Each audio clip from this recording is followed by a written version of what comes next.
Hi, everyone. Thanks for checking out the Safe Travels podcast. My name is Joey. We are at Great Sand Dunes National Park and Preserve, and today we sat down with the Chief of Resources, Fred Bunch. Fred and I chatted all about the natural and cultural resources here at the Great Sand Dunes.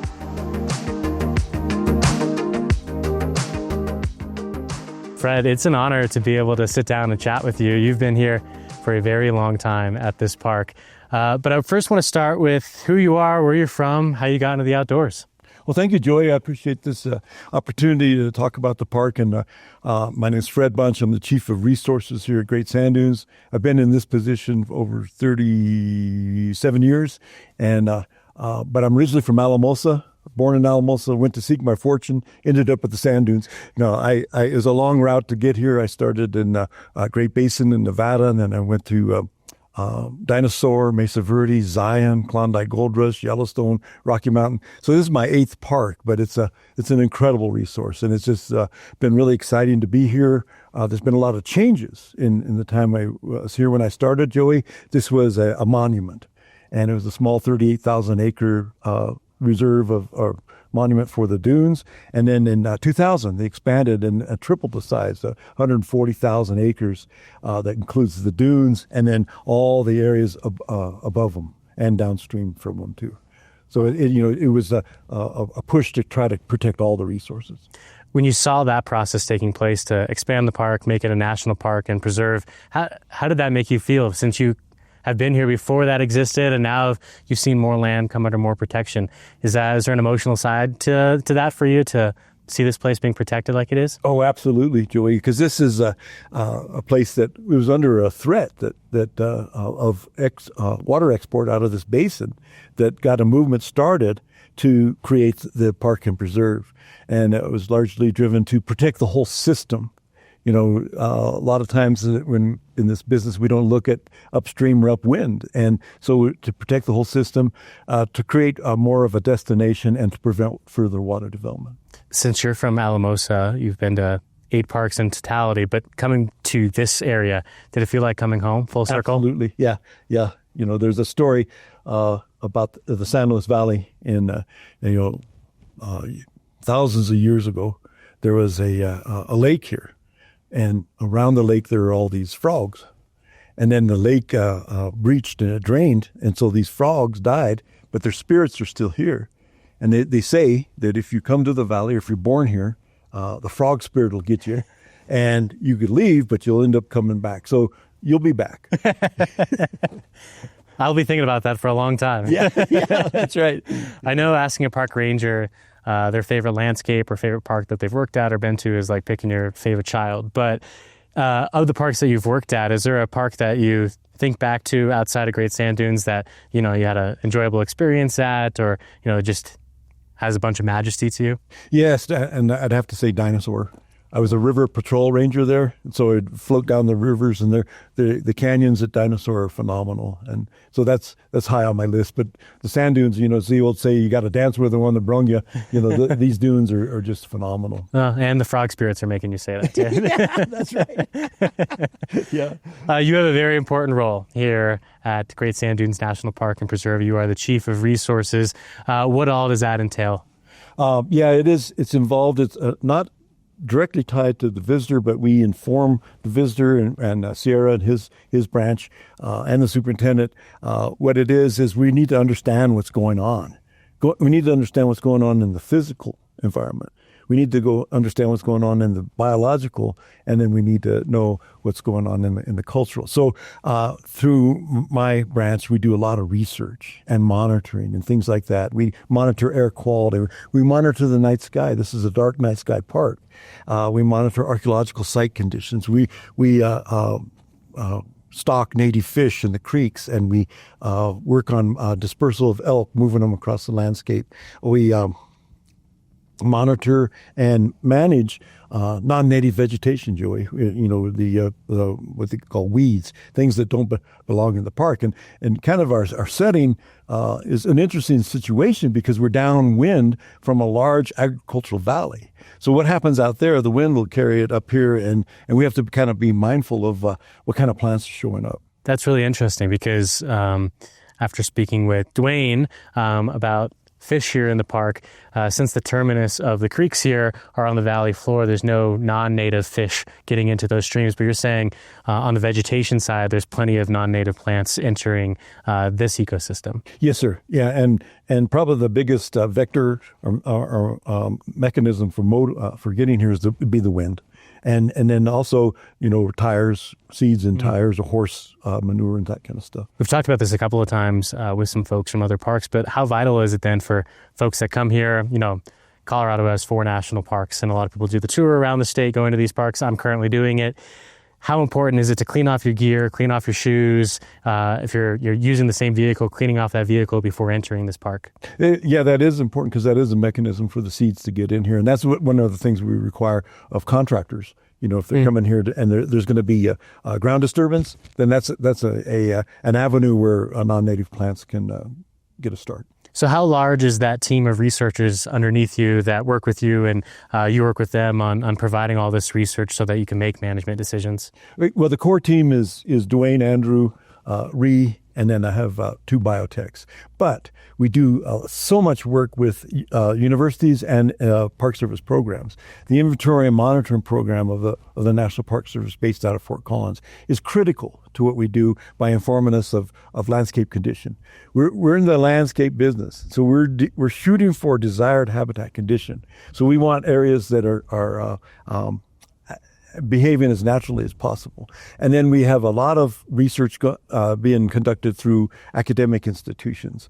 Colorado State currently is doing a study of the endemic insects on the dunes. And, it's only found here, the great sand dunes tiger beetle. This is the only place that it's found. And so we're trying to see how it's doing and what its range is currently. We're also starting a project with Montana State and the USGS with a pika, the little lagomorph, the little rabbits that live at high elevation. We're trying to figure out their situation. They may be really a great indicator and inform us about climate conditions. That's fascinating. I did actually want to ask you about the great sand dunes tiger beetle and what makes it so unique to this area and why it's able to exist in such an extreme landscape. Oh man, that's an incredible creature, Joey, because it lives in the dunes are a hostile environment. I mean, they sizzle in the summer; it's hot, and they freeze in the winter, and they get sandblasted and all that. And so, back many years ago, there was a local priest in the community of San Luis, and when he wasn't doing his priest activities or duties, he was chasing insects, and he came out and he found this beetle. And this beetle is new to science. No one had ever described it or identified it. And so if that's the case, then you get to name it. And his name was Father Bernard Roger, and he's from Spain. And he was a Theatine father. And so he named this tiger beetle that occurs at the Great Sand Dunes tiger beetle, Cincidalia, the genus, Theatina, after his order. And so that's one of the things that we're trying to understand as managers is that since they only occur here, you would think, well, it's a concern about them. But the population is healthy, and it's holding its own really well. It's what more can we do for it? It's in wilderness, it's in dunes, it's in a protected area, and so. But it's great that when you see one, you realize, wow, that's the only place this is found. And that's true. I think there's 5 endemics. It depends. It changes once in a while. But there's a robber fly and another darkling beetle that is only found here at Great Sand Dunes. That's amazing. How does visitor recreation on the dunes affect an endemic species like that? Or is it such minimal surface area on the dunes that's being taken up by visitors that they're able to kind of disperse? That's a great question, Joey, because the effect of visitors on the dunes is probably not very high on the sand dune or the tiger beetle's population. It's a diurnal bug. I mean, it comes out in the middle of the day, it's just crazy out on the dunes, and it's a predator. It gets its name not so much what it looks like, but more like how it acts. It eats smaller insects.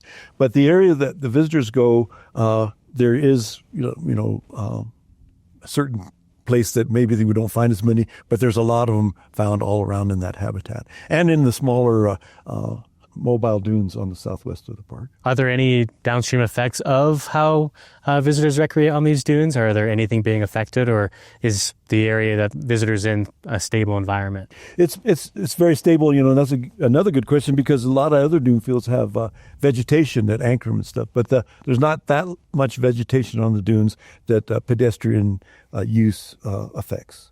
What about salamanders? Are there any salamanders out in the dunes, or anything that are hunting these beetles? Yeah, there's salamanders, and birds would do it too. But there are salamanders out on the dunes and in the creeks and lakes and things. Toads. Okay. We were doing some research, and Andrew was way up on the dunes. One time we had this sand trap that was catching sand from all different directions. He pulled it out, and there was a toad under it. But the salamanders around here go through this process called neotenic, where they can reproduce as a juvenile.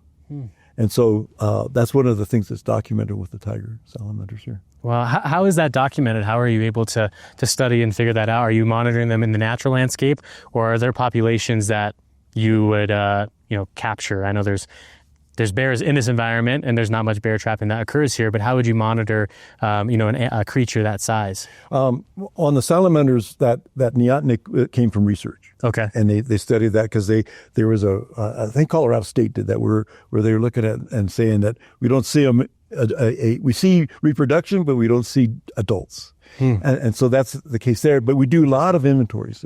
One of the most helpful tools that we have in this business is inventories. And you have lists, and you know who's here, when, and what. And speaking of which, on the amphibian side of things, I found an old study from 1959 from Adams State, the local university, and they documented Rhinopipians, the leopard frogs. And we went back to the place, and they're not there now, but they have showed up in different areas. And so maybe they move around a little bit. But every year we go out and do amphibian inventories, listening to calls, chorus frogs, Great Plains toads, these kind of things. And then also we do, as part of an air quality project, we do dragonfly monitoring.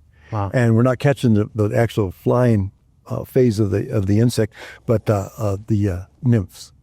And we catch them in the water and then send them to a lab in Oregon, because they're looking at bioaccumulation of mercury.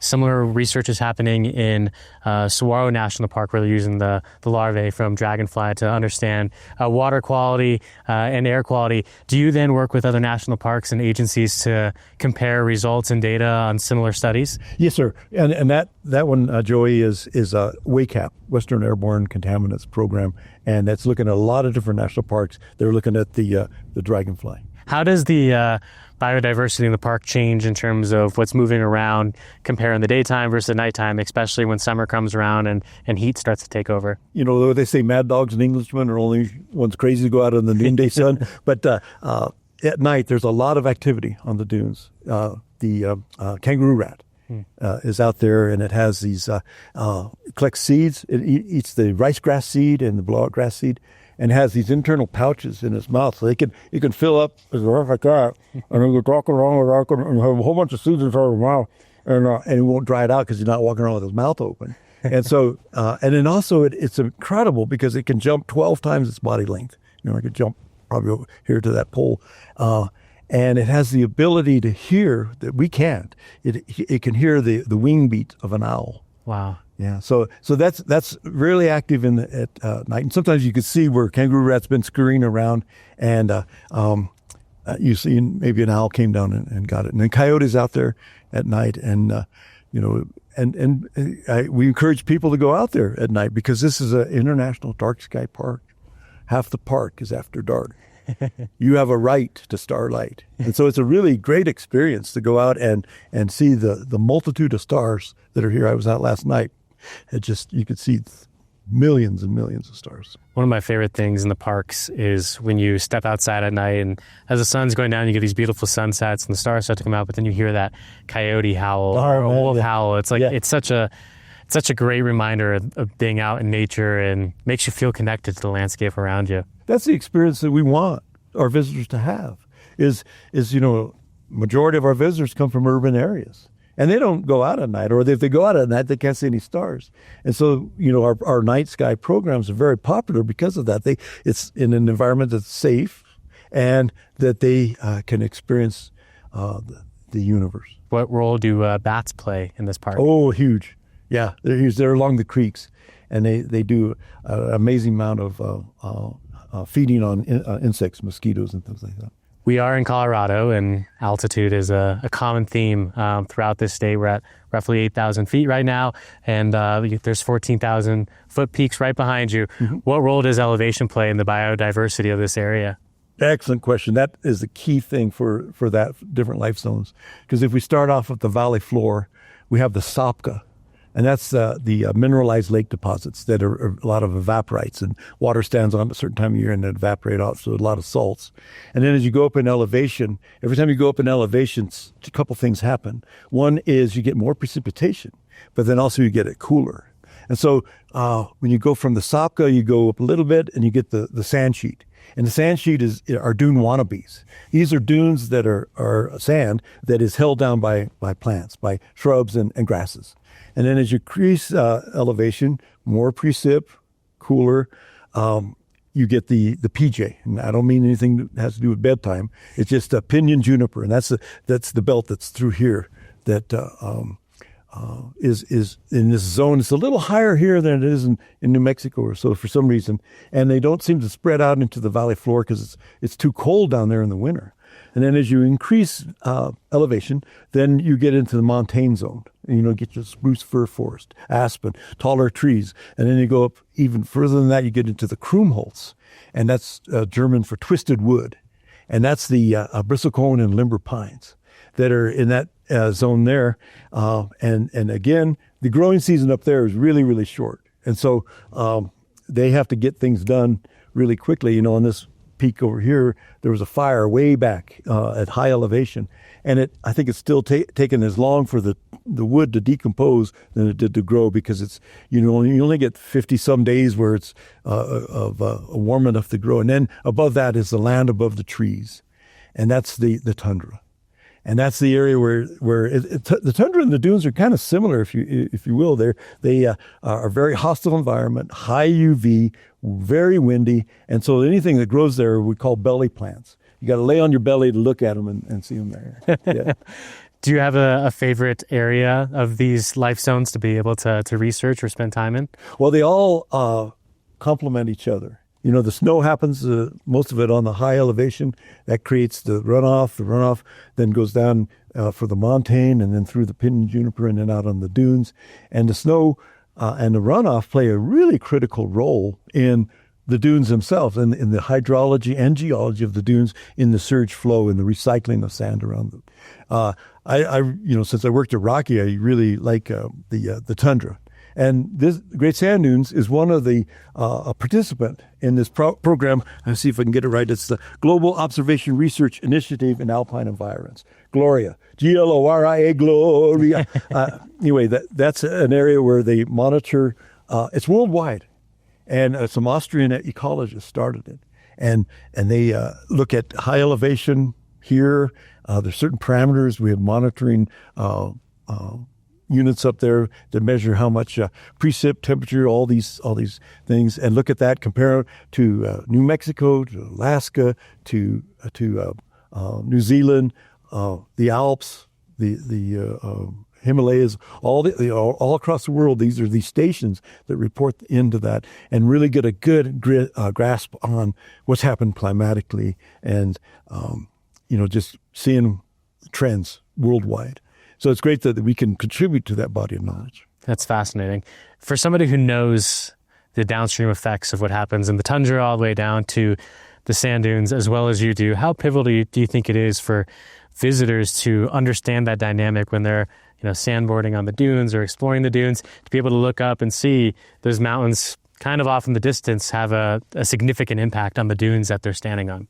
Well, I think that, that's another great question, because everything's connected. Yeah. And, what happens up there ends up down here. Now, in a case here, back to air quality, usually a lot of the air pollution occurs at lower elevations, but the effects are seen at high elevations.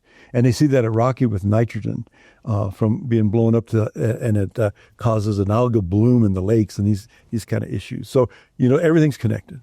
There's similarity in wildlife here compared to other national parks, elk, pronghorn, black bears.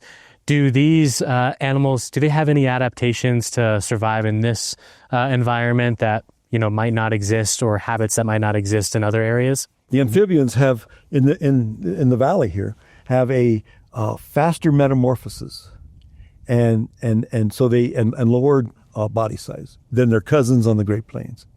The Great Plains toads here are smaller than the ones on the other side, and that is due to they got to get, it's cold, high elevation, and they got to get things done quickly. Yeah. A previous podcast with Dwayne, when we talked about fish, he talked about how fulfilled he felt seeing all these fish get restored in their native creeks.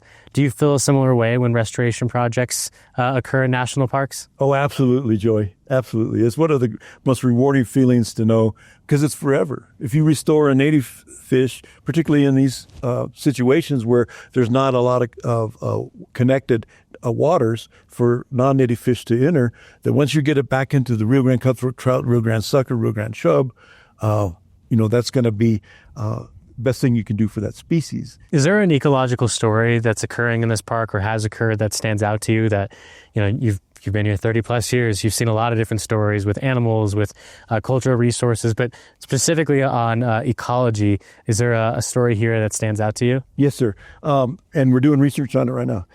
We have this grad student, Katie Karasumari from the University of Colorado, who's just tenacious with her research, and it's kind of built on other previous studies, but they found that the sunflowers that live on the dunes have far and away larger and hairier seeds than the same species off the dunes. And it's like, why is that? What is it about that makes it an edge up? And so that's what Katie was studying, and she was also looking at the kangaroo rats to seeing if they are dispersing the seeds and creating that situation. But it's like one of those things where we observe that, but we can't really give you the answer. There must be something that a larger and hairier seed allows it to survive. How does a plant survive in a dune field? They have to have their act together. And they survive. There's two types of plants that live out on the dunes, the annuals and the perennials. And the annuals are like the sunflower. They start from seed every year.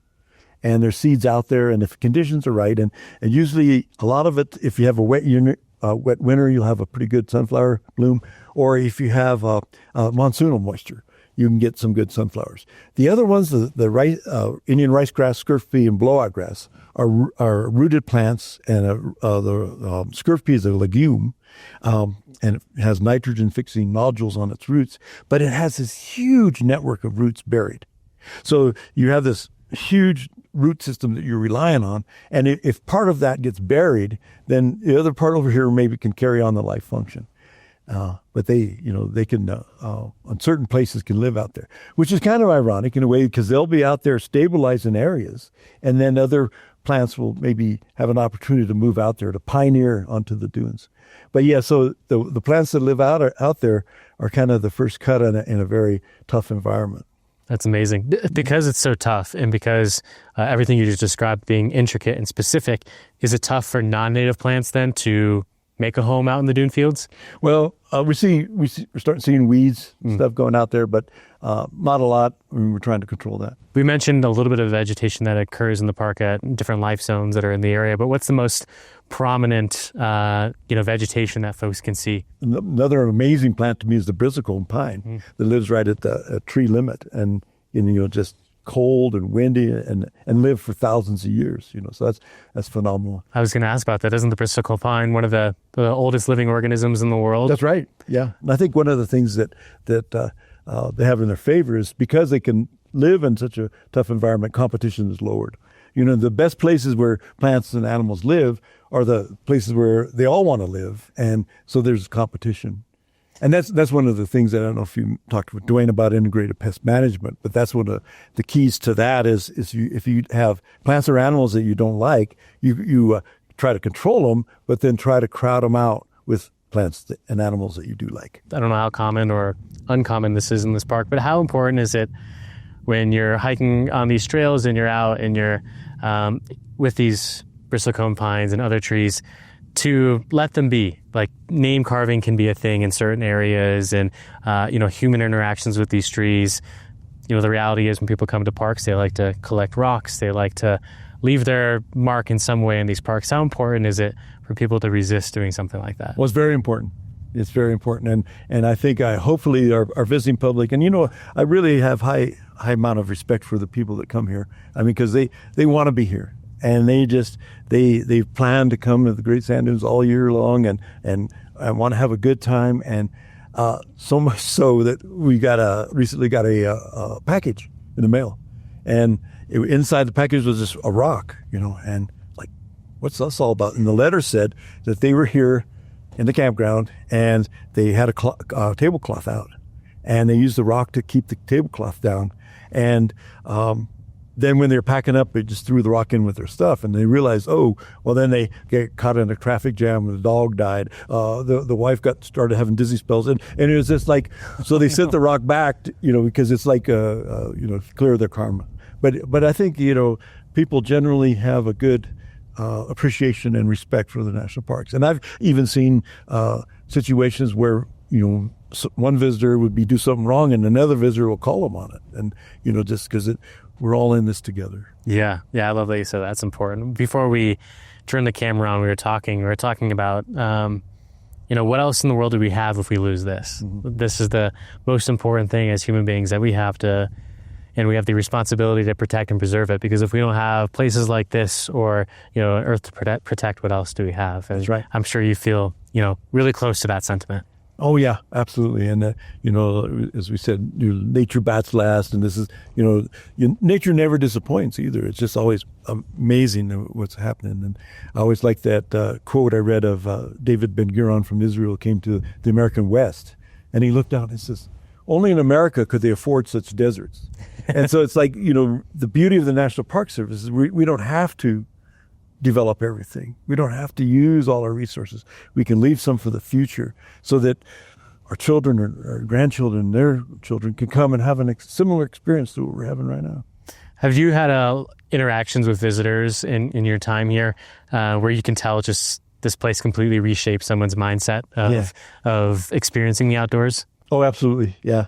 And it's just, they've maybe never been out and camped or seen the night sky or just experienced this, the quiet. This is another area that we've done some monitoring on, is the natural quiet.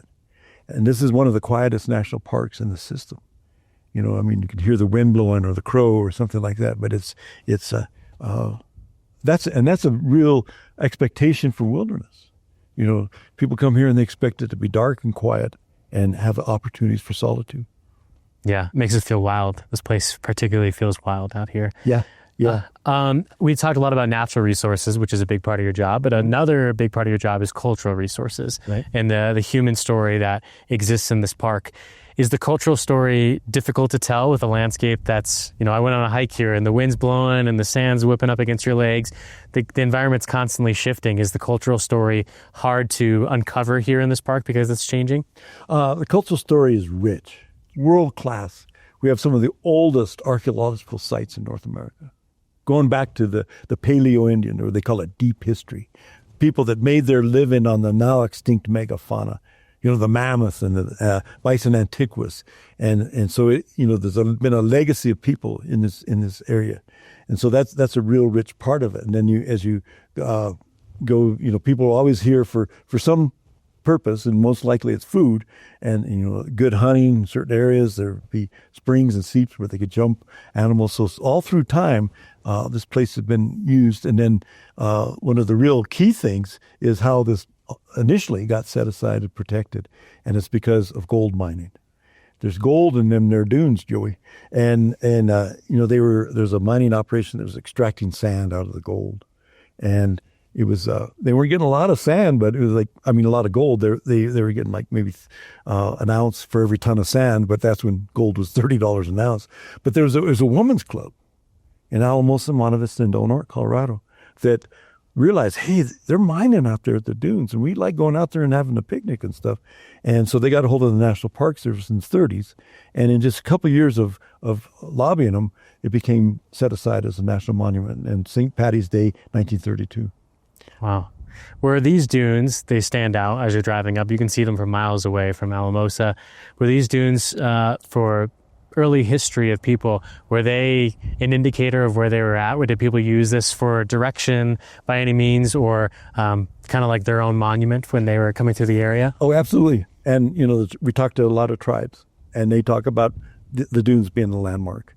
And they would bring their horses up here, the Utes anyway, would bring their horses up here and train them, because they'd get a wild horse and get on their back and just run them and, exhaust them and stuff.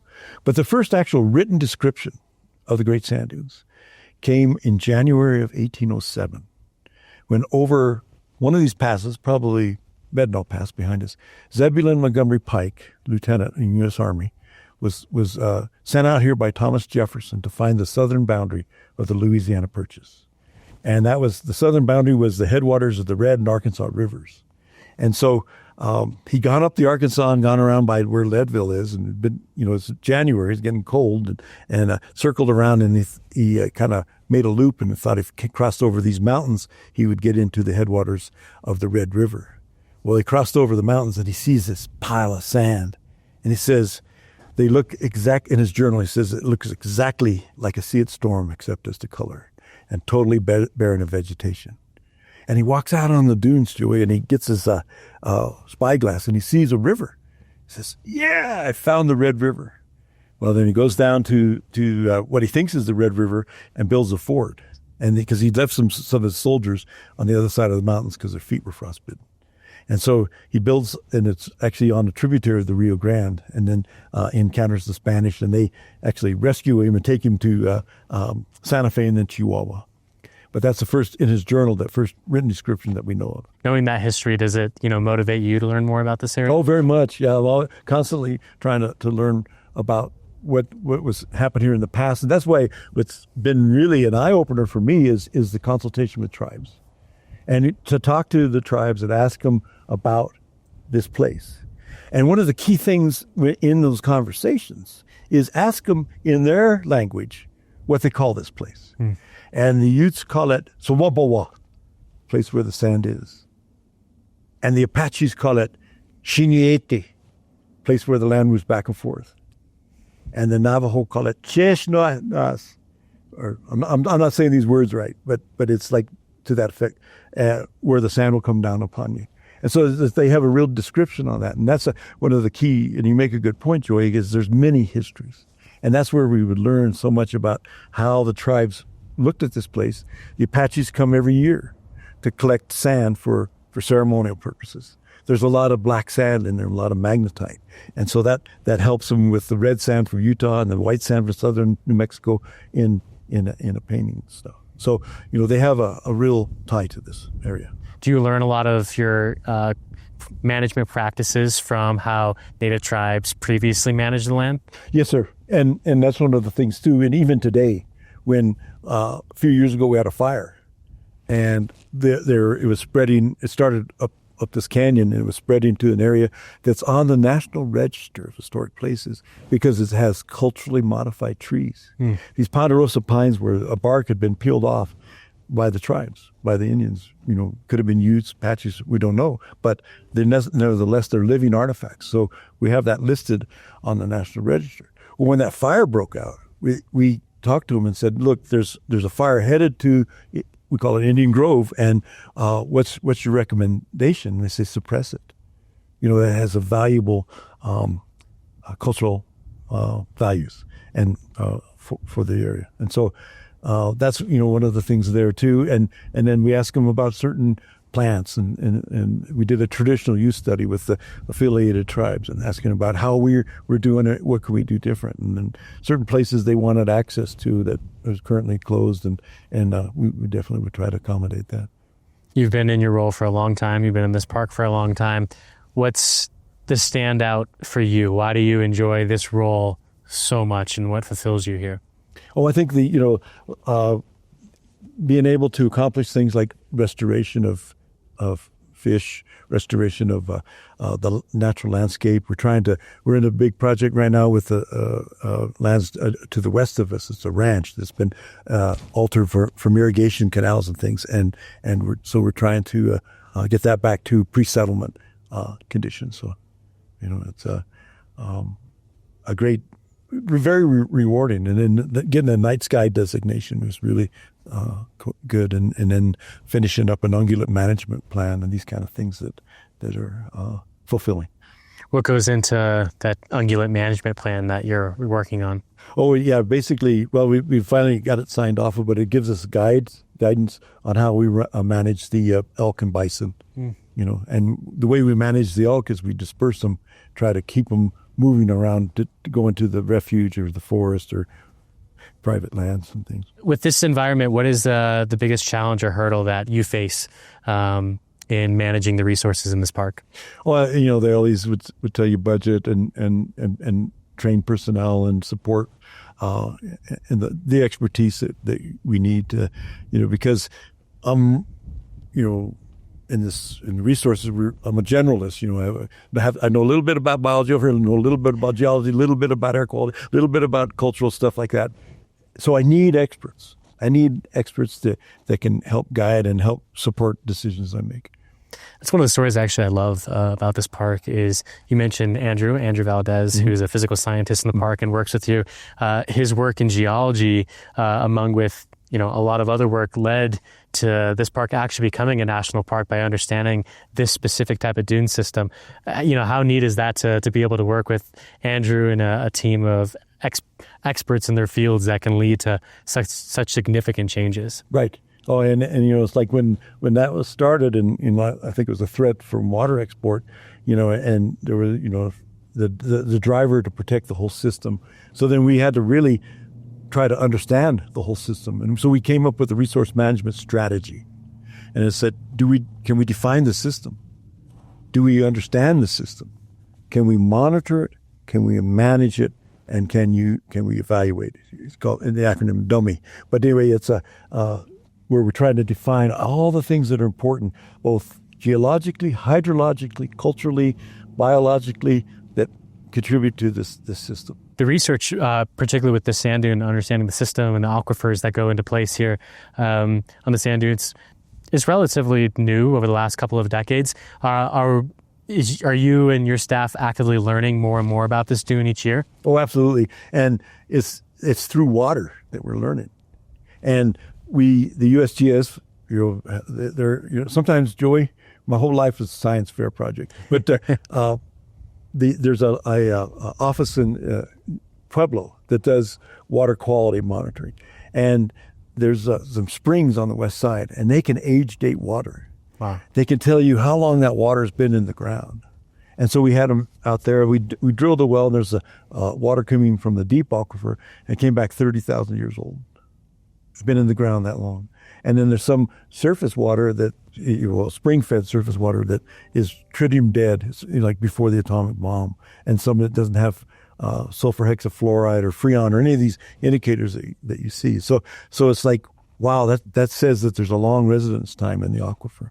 For a visitor that's coming here and has plans to recreate, sandboard, sled, hike the dunes here, what would you say to them to have a more deeper ingrained experience with this landscape, for them to be able to appreciate this place beyond just the dune field and recreating there? Oh, I'd say look around and take a minute and pause. And one of the things that I appreciate about this dune field is that it's pretty user friendly. You're not going to hurt it on foot or a sandboard. You're not going to hurt it. It's like, and so that, like after working at Mesa Verde, all the time I'm saying, get off the walls, don't do this. Up at Rockies, don't go on the tundra. Here, go out there. Write your name in 10-foot letters, but no profanity. But then how many parks say that? Write your name on the principal resource, because in a couple hours it'll be gone. Yeah. That's amazing.